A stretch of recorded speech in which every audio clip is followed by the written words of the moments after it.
राधे. आपण बघत आहोत हे सुंदर नजारा. आपण आलेलो आहेत भक्त वत्सलेश्वर महादेव मंदिरामध्ये. या ठिकाणी वर बघत आहोत डोंगरावर ते पक्षी तीर्थ. पण तोही नजारा मी दाखवतोय तुम्हाला.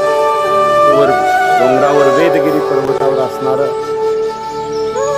वेदगिरी महादेव तर बघत आहोत. छोटं मंदिर दिसतंय आणि ते खाली ज्या मंदिरात आम्ही आहोत आता ते भक्त वत्सलेश्वर महादेव असं या ठिकाणी दोन्ही मंदिर आपल्याला बघायला मिळतात. अतिशय सुंदर देखणा नजारा आहे. अतिशय भव्य देव. तर हे मंदिर आपल्याला मी दाखवतोय. अतिशय सुंदर नजारा भक्त वत्सलेश्वर महादेव मंदिर आणि ह्या मंदिरात आपण आहोत. हा नजारा निश्चित आपल्याला आवडेल.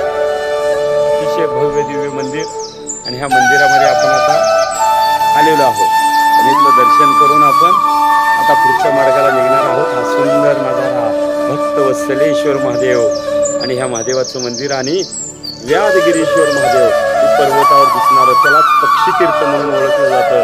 त्या ठिकाणी भगवंताचे किंवा ब्रह्मदेवाचे 8 मानसपुत्र त्यांना शाप मिळाला होता महादेवाचा आणि त्यामुळे ते पक्षी गिधाड झाले होते आणि त्यांना वरदान मिळालं होतं 4 युगामध्ये 8 जणांचा उद्धार होईल. त्रेतायुगामध्ये 2, द्वापार युगामध्ये 2, सत्ययुगामध्ये 2 असे 6 जणांचा उद्धार झाला.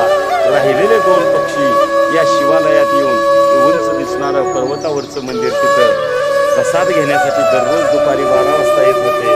आता यायचं बंद झालं. त्यांचा मोक्ष मिळाला, उद्धार मिळाला असं त्या ठिकाणी मानलं जातं. असं असणारे हे सुंदर तीर्थक्षेत्र आणि त्या ठिकाणी आपण आलेलो आहोत.